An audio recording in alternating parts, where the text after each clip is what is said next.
Hello, everyone, and welcome to Classical Revolution here on IDAGIO.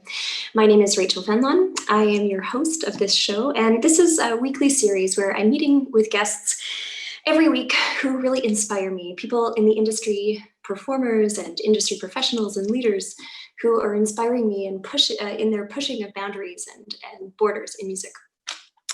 Today, I'm thrilled to be joined by Kinan Azmeh. Actually, Kinan joined me a few months ago for an episode which lasted all of 5 minutes due to a technical glitch / explosion. With all the lighting and everything. So I'm really thrilled to have him back on the show where we can properly continue our conversation today.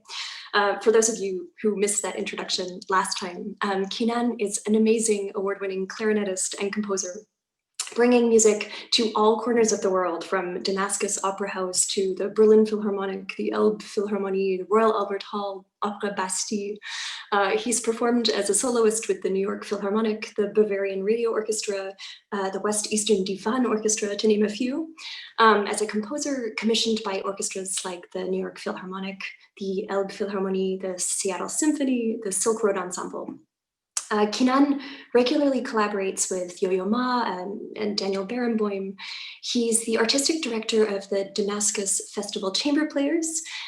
He's a member of the Silk Road Ensemble, founding member of the Kinan Azmeh City Band, as well as the Art of the Duo. His wide discography includes a most recent great success last year, which he received the Opus Classic Award for his album Uneven Sky. So I'm really thrilled to have him here. Please welcome Kinan. Hi, Kinan. Thank you, Rachel. Thank you. Hello. Hi. Hi, everybody. Hello. Thank Welcome you for this back. incredible introduction. I'm impressed. And I'm glad to be back also. It's nice to have you back, and we have our fingers crossed, like that we get past the 5-minute mark this time.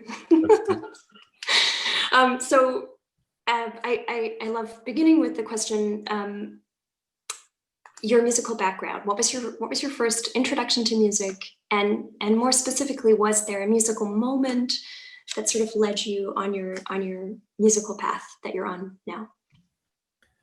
It's hard to identify one singular moment, and I'm not a big fan of isolating moments or people, but the earliest memories I had actually of music, I think, go back to earlier that I can remember.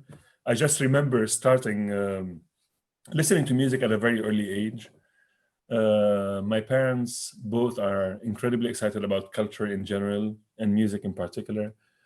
My mom loves Arabic music. I grew up in Damascus, and so there are lots of Arabic music around. And my dad is a big fan of classical music. And one of the earliest memories I have of classical music was my sister and I sitting in the living room while my dad pretended to be a conductor, conducting with a little pen. Two pieces in particular that actually comes to mind. One of them was Dance Macabre by Saint-Saëns, and the other piece was Night on a Bare Mountain, Mussorgsky, and he knew the pieces very, very well. So he knew exactly where the trombones are coming from, where the timpani is coming from which speaker, And we used to be listen to these pieces with amazement. Of course, we were convinced that our father, my sister and I, is a totally underrated and undiscovered conductor. And that was the early actually really connection with classical music. And then years go by, and I started to learn the violin. I was, I think, 6. Switched to the clarinet at age 7 because I didn't do very well on the violin. And also, it's due to the fact that I'm left-handed, so playing the violin was very challenging for me. And then I went to music school, after school kind of lessons twice a week. And I think it was one moment that really, if one has to identify a few key moments, one of them was playing with the Syrian Youth Orchestra, and we were playing Tchaikovsky's you know, the pieces, the month. I think it was October. It was a range actually and there's a beautiful clarinet solo in it. And I remember myself being incredibly moved by that. It's hard to explain what it was. We didn't even play it in concert. It was just a reading. I was very young, and I was, of course, very proud to be able to play that line. And but I remember it moved me incredibly, and I remember practicing that at home and crying while I was practicing it. Some really like over the top melodramatic kind of situation. So this is one of the few moments that I remember. Like the connection I have with music is something more than just a homework that I'm supposed to be doing in addition to my other homeworks.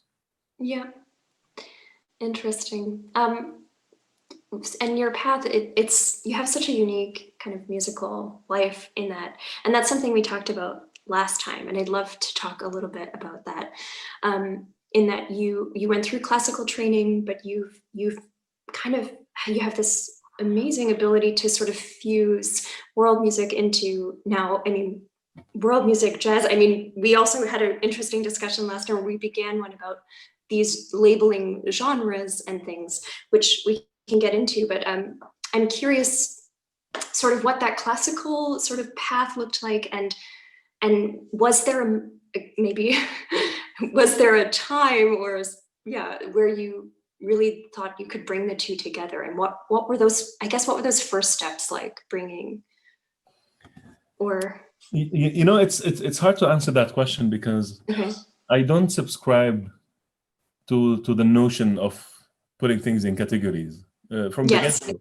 I mean, mind you, I grew up in a country that had lots of music around. You know, Syria, yes, it's predominantly you listen to lots of Arabic music growing up in Damascus, but also you listen to lots of ancient Syriac music, Armenian music, Kurdish music, and so on and so forth. In addition to that, I had the luxury of being exposed to Western classical music. I'm using the term loosely now. Yeah. But for me, it was music. I didn't like learn it as, oh, this is the music that comes from the West. This is not your music, but you still have to learn it. It wasn't that. For me, growing up playing, I don't know, the Mozart Clarinet Concerto, Mozart was equally mine than it is to somebody who's Austrian or German. And so I never thought of actually, you know, many years later when I started to make music professionally, I never thought of, oh, maybe it's time to merge the different styles. It wasn't that.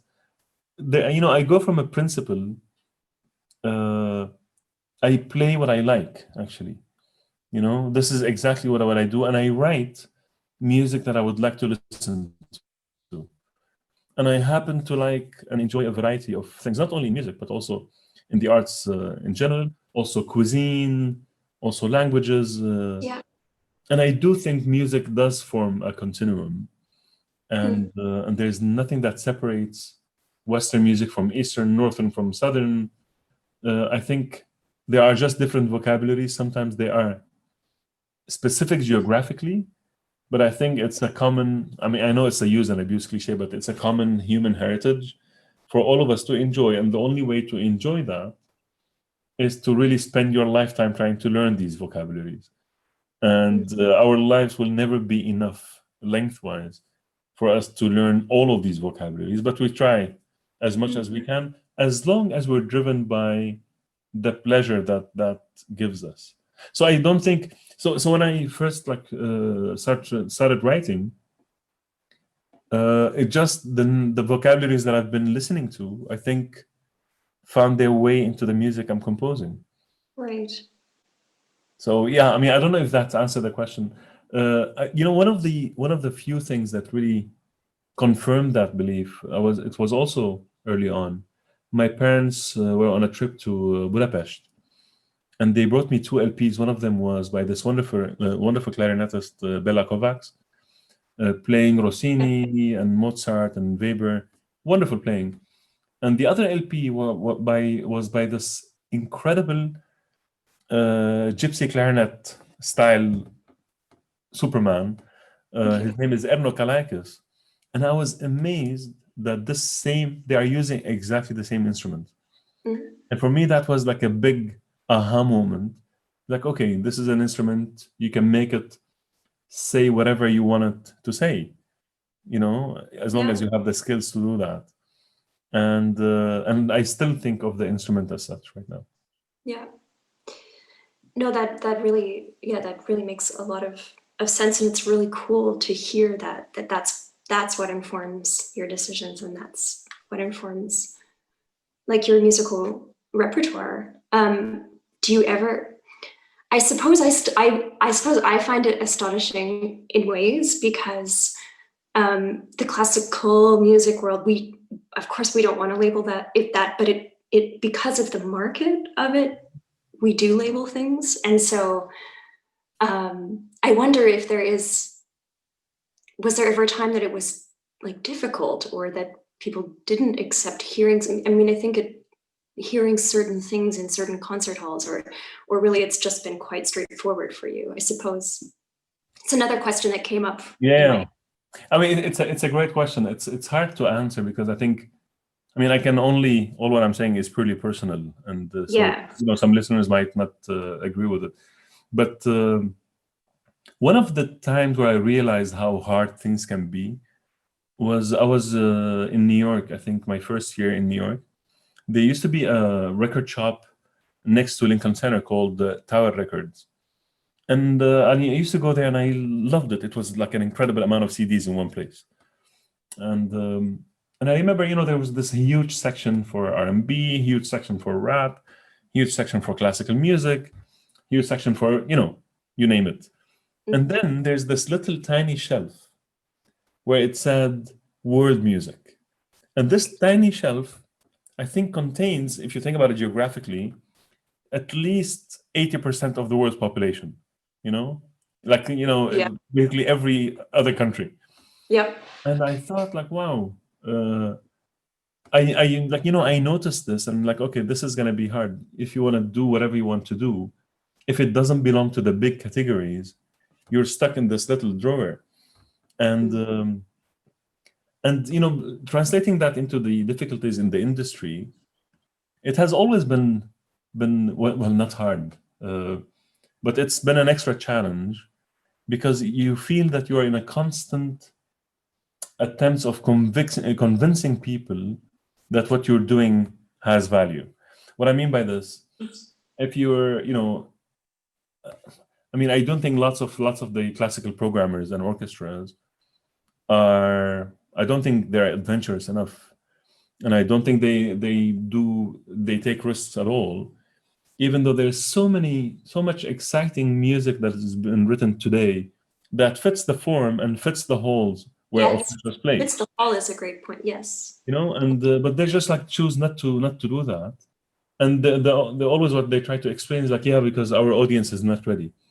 And I think this is really a very condescending way of looking at your audience, to say, oh, they're not ready. I think everybody is ready to listen to any kind of music, as long as whatever is presented in front of them is authentic, honest, and that it reflects an idea and a concept.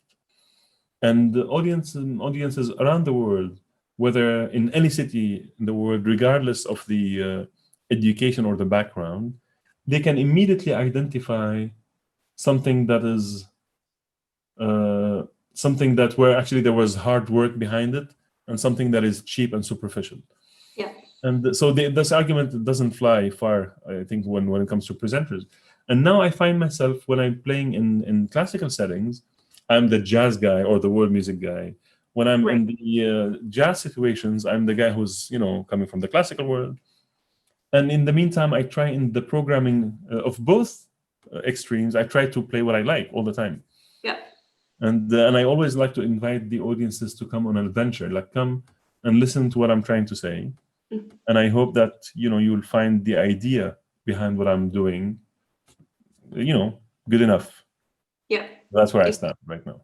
No, it's really cool to hear that. I mean, I've seen you perform live 2 years ago in Berlin at the Boulez Saal, and it was definitely that experience with Dinuk, exactly, our friend. Yeah.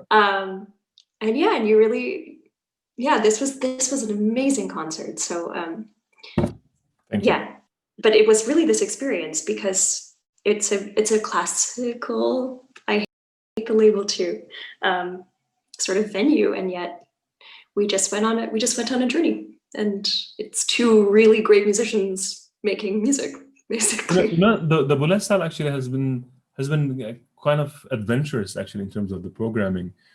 The problem, sometimes the problem is every time I get invited, even if I'm invited to play the Mozart Clarinet Concerto, Yeah. lots of the time, this is what happens. Lots of the time I get invited to play a piece of mine, and I've written a number of solo pieces for clarinet and orchestra.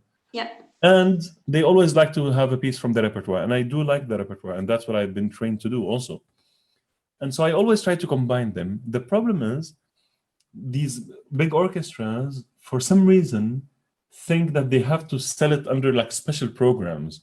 Yes. It becomes like music from the East, and they put a camel and on the poster, and like, oh, come to the exotic land of Arabia, Yeah.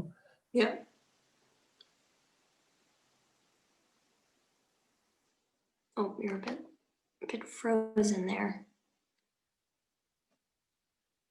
Kinan? I think I lost Kinan for a minute.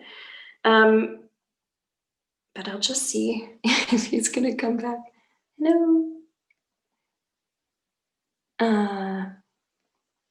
Okay, well, maybe it's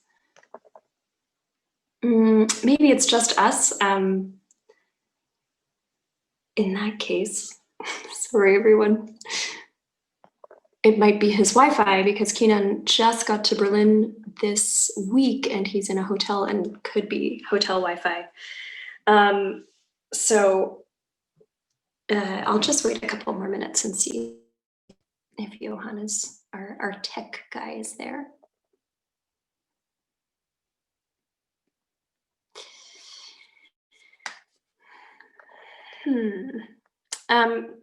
I will just otherwise start singing praises about Kinan, because he's really one of my favorite musicians, and composer, performer. He's doing it all. Let's just see.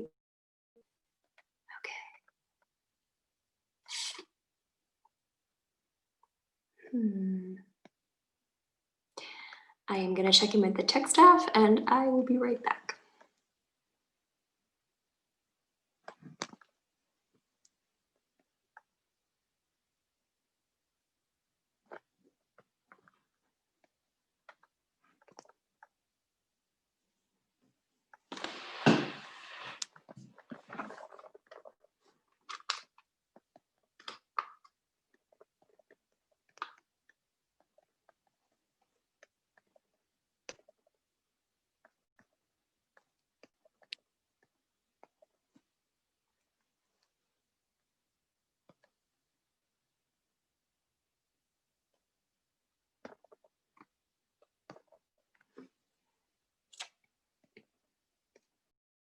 I think, Kinan, are you back here?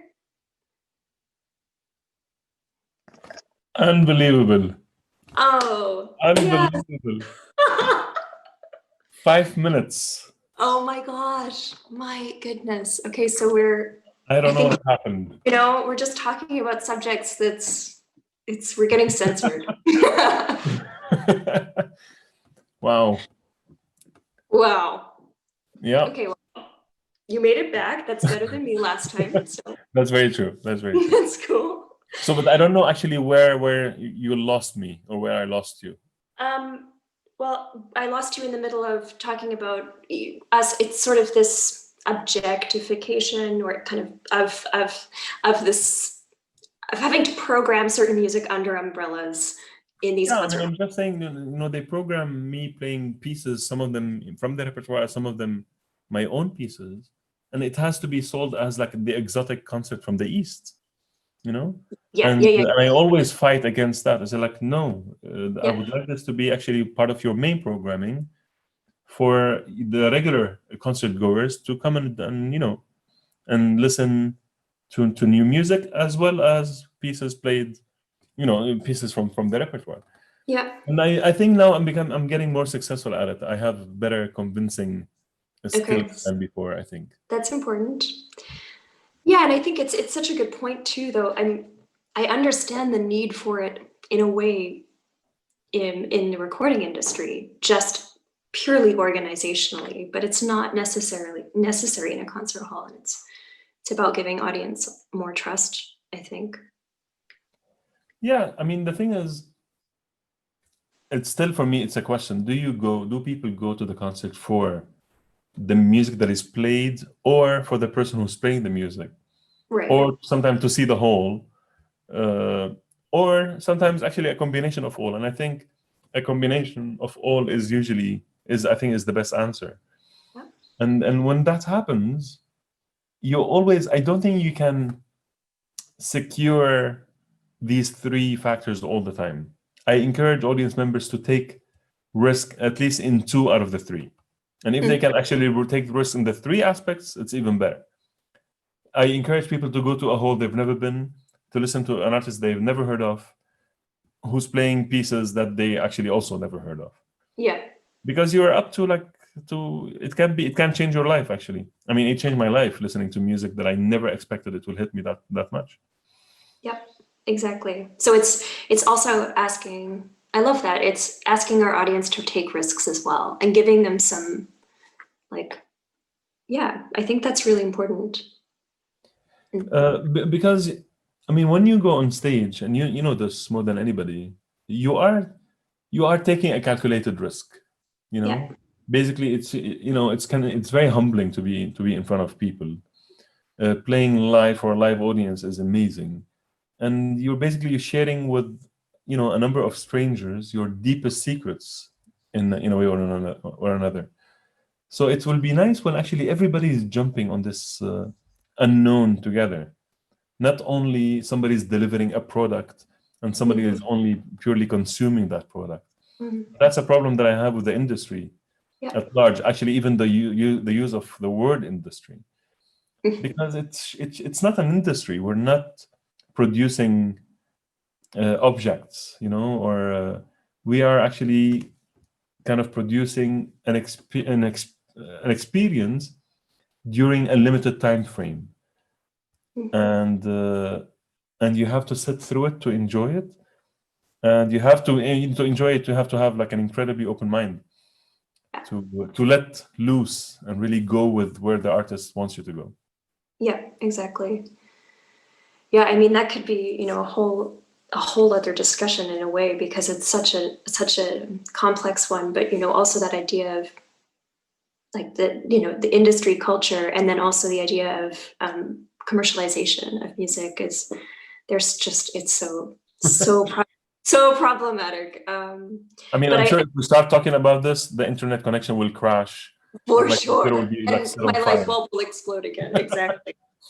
And I do want to hear your thoughts on a couple there, something we started a conversation with Layal, your beautiful wife, last time, was this subject of what we feel our role is, or what you feel your role is as a musician today within society, how you feel that's evolved, or whether you feel the responsibility to shape that role. So what that looks like for you. And we kind of began that last time. And I'd love to talk about that a little bit. I don't think our role as artists is any different from the role of any other citizen. The medium is different, obviously, but I expect every artist, like the same way I expect from any person, to engage in the community, to interact with the community, to try to bring this community up as much as one can. And the whole idea also of the community is expandable. You might you start with your small circle and you expand to include the whole universe, right? And I think it's everybody's responsibility to lift each other. And imposing that responsibility only on the artist is problematic for me. I think we have not a higher platform, but we have a big platform. We can be loud. So in that sense, I do understand the responsibility we have, because since we have the luxury of expressing our minds freely, which many people in the world don't even have that, we of course we should continue to use it at all costs and every time. The problem is I don't want the music to be limited by what you're trying to say in real life, because to begin with, we're doing music or we're creating to explore avenues that have not been explored in real life. I think that's why we do art. You know, again, you know, some art is about reflecting on the world around you. Some art is about recreating the world in the ideal way according to you. But I think, at least for me, it's about experiencing emotions that you don't have the luxury of experiencing in real life, to go to what's beyond. And I don't want to limit that to like political slogans. It's not that. But also, I think by practicing music or by playing music, you are basically making music is an act of freedom. That's how I can summarize it. Mm-hmm. You are there, you're on a platform, you're telling the world how you think about the world. And there's so much freedom in that, you know? And I always hope that making music, since it's an act of freedom, I hope that it's contagious also, that people feel empowered listening to music. Right. So they will go ahead also and express their own opinions about things. Yes. But also that doesn't, that it's another thing, because I still suspect the artists to go and vote and motivate people and engage with a common language with everybody. You cannot continue to be or pretend to be like above the average conversation. You have to be involved in the heart of the conversation of what matters to society today.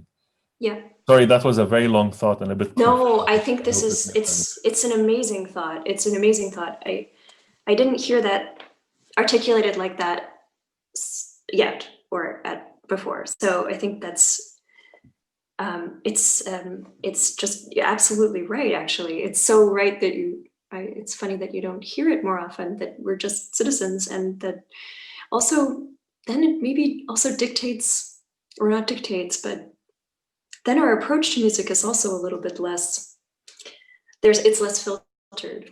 I don't know, that's a thought that just came through my head, because it's absolutely, you know, sometimes we hide behind the instruments we carry. Exactly. I do this because we pretend we have another persona on stage, which is fine. The problem is the moment you know, had we been I'll give you an example. Had I been a singer-songwriter, maybe I will have a more direct connection between what I would like to address right now and the way to address it. As an instrumentalist who's playing like basically abstract music with no lyrics, it takes me a while to reflect on real life events, and it takes me a while to process actually all of this. So I cannot wait until I'm processing these thoughts. You have to react to them immediately, and that's being organized in the community and to interact with the community. Yeah, that's really amazing, and that now kind of leads me into another question that I had, which is about a particular project of yours. It's called sorry, I want to get this, Home Within. So this is this 60-minute multimedia project that you did. It's really powerful, and you toured it in Europe and in North America. And I had a question about the project specifically, which was that you chose in the end to kind of approach this subject, and I should say, like, you raised funds for the Syrian refugee crisis with doing this project. Yeah. And your choice of storytelling or of narrative through it was very abstract and impressionistic. And I'm wondering why, and so it's interesting that you said abstract earlier, and I'm wondering why you took that approach with such a subject. It's a great question. I mean, Home Within, for those who don't know it, it's basically a duo project, but now we're expanding it for like maybe more instrumentalists on stage. It's in collaboration with a friend of mine, dear friend of mine, Kevork Mural, who's a visual artist living in New York. And the whole idea is trying to tell a story, right? Using music and visual art, where they can create counterpoint to each other. That's the whole point. the project was inspired by the Syrian uprising of 2011. We started the project in 2012, and it started actually from us creating little kind of audiovisual essays, if you want. But then we kept building these on and on for a couple of years until we premiered the project in Montreal, I think 2015. And we toured this project a lot, like you said.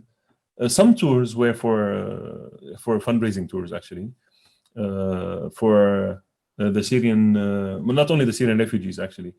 Sometimes, getting instruments to send instruments back home and trying to be helpful as much as we can. But also, this project did tour professionally, like as just a simple, performance.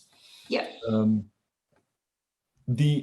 Me dealing with the subject in an abstract way, when I say abstract, it doesn't mean that it's different from the styles that I usually play or write. But I always try to emphasize that this is a project that is inspired by the Syrian uprising, but also by the Syrian tragedy that followed. And I always remind people that it's my story, it's Kevork's story, but mainly it's our reflection on how we felt at different times during the crisis. But by no means are we trying to summarize the misery that happened in one piece of music, because it's impossible. And I always like to, I'd like to tell people that if you really want to know the Syrian story, you'll have to listen to 24 million Syrians telling their own stories. Only then can you really have a grasp of what's going on. And because lots of the times, I think this is a trap that many Syrian artists fell for, or actually can fall into, which is suddenly there was a sudden focus on artists coming from Syria in the last 9 years. And they, like, every presenter wanted these artists to become the representation of the Syrian cause, Yeah. And it's a trap because it becomes an industry also. Yeah. You'd be amazed to know how many times I was invited to a festival just because I'm Syrian. People who had no idea what I do, and the email actually would say bluntly, "Hello, dear Mr. Azmeh, would like you to invite, would like to invite you to this festival because we need a Syrian artist." It's that crazy, and of course, and I systematically reject all these invitations, because it doesn't reflect a real interest. It was all more about ticking boxes, maybe to get funding also. I don't know, but this project Home Within is abstract because it's not representational. It's about us reflecting of how we documenting how we felt, and it's not about documenting what happened. Yeah. And I think that there's a 1 degree of separation between the two. Yes. Yeah. No, that's very interesting. Maybe it would be a nice time to talk about. So Kinan is joining us from Berlin, as I mentioned when you disappeared into the interwebs. Right. And so you're joining us from Berlin, and you're performing this Friday at the Boulez Saal. So it might be a nice time for you to just you want to share a piece of a clip of one of the pieces that you're going to perform with pianist Florian Weber on Friday. Do you want to talk a little bit about what you're going to show us? Yes. Actually, because there are lots of interesting things going on. Okay. This is the clip you're going to hear is a part of a piece we played at the Morgenland Festival in Osnabrück, where both Florian and I have been playing a lot in this festival over the last 10 years. And we were in Osnabrück. We both had our own concerts, but there was a band that was supposed to perform that night from Iran, and they couldn't make it to the festival because their visas were denied. So the festival director, Michael Dreyer, a dear friend of mine, he said, "Guys, you're here. Would you like to play?" And Florian and I always wanted to play together. So we said, "Yeah, sure." And we didn't have time to prepare anything. So we just actually free improvised what you're going to hear. And I have to say I'm kind of happy with how things came out. That's why I'm Wow. sharing it with everybody. And the connection actually with this is Florian and I have been now touring. We finished a tour in Lower Saxony last week, and the whole program reflects our interest. We're both classically trained but interested in improvisation, so we're focusing on miniatures that are, we're playing some pieces by Bartok, Penderecki, and Berg, but we're mixing them and we're improvising in the middle of them, and we're trying to open up these pieces. So we're dealing with these sheet music as if it is lead sheets, like what you'd expect in a jazz idiom. And because we played the pieces so many times, now we feel comfortable deconstructing them. So what's going to happen on Friday is totally unknown to me and unknown to Florian. But again, it will be one of these things where I hope that we're going to play what we like, and in the hopes that people will like that too. Yeah. And the last little mini detail, which is really nice, the last concert I was supposed to play before all the cancellations hit was a tour with Florian in the US. He flew to New York. The 3 concerts were canceled in the US. He flew back without playing. And then we had this big gap of not playing. So it's great to like bridge that gap by playing with the same guy 6 months later. So it's kind of exciting. So let me now do what you taught me to do, which is we're doing a screen share. All right. I hope you enjoy. Do I need to mute my microphone once I do that, or no? I think no. Okay. I'm gonna stay silent anyway. Yes, just don't chat too much. So here. So right now I can see your full. Oh my goodness! Now everybody's seeing all my emails. Is that right? There we go. Perfect.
German health insurance is confusing.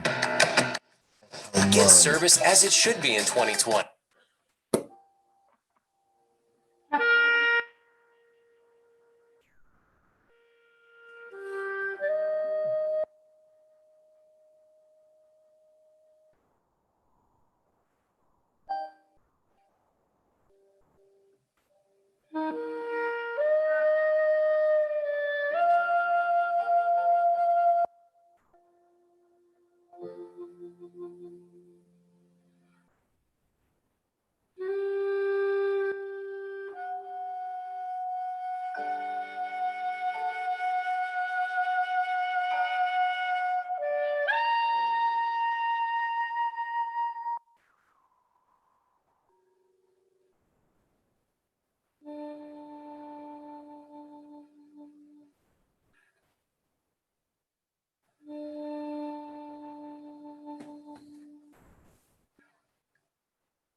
Wow.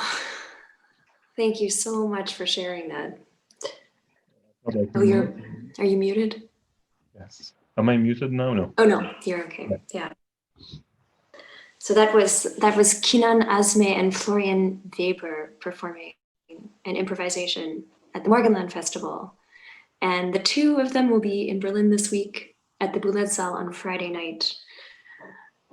So make sure you try and get there if you can. Do you know, are the tickets quite sold out or? Actually, I don't think so, because the concert was announced only last week. Okay, This that's was right. both, like we're keeping along the theme of Yeah. last minute kind of situations, and because there was supposed to be, actually, I wrote music for a play that was supposed to be presented at the Saal this week, but then it was canceled because of whole COVID-19 complications with people traveling. So, and then the Saal offered me, like, do you want to bring something to the hall? And I said, like, yes, sure, I would like to bring Florian for us to play. So it's happening. So super. Well, I mean, I think that's a really nice way to sort of end this wonderful conversation with you today, which is very inspiring and lots to think about. So thank you. Thank you so much for making time and for your thoughts. And I would love to kind of end with the question that I like to end with, which is the whole revolution part of the title of the show, and ask you how and when can music be revolutionary? You know what's amazing? I was walking, in the streets of Berlin just before I came to the hotel to speak to you, and I was thinking about how one letter changes a lot, and I thought, like, what's the connection between revolutions and evolutions, if you want?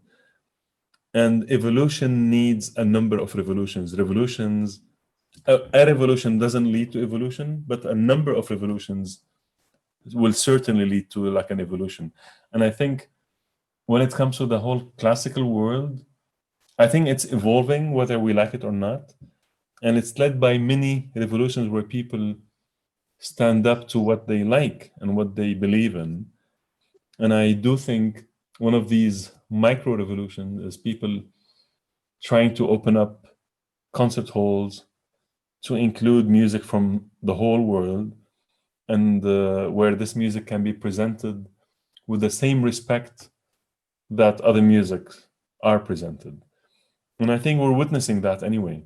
Yeah. And it's reflected in lots of the musicians' interests too. I think there's an evolution certainly happening between the composers and the performers. Like, every time I see you, Rachel, sing, in your like during the quarantine. I mean, I'm a big fan of yours. That. But to see how you can transcend the composer. Every time I listen to you sing, and I know that you learn all this music by heart, which is incredible. You can almost think that it's you who wrote these pieces.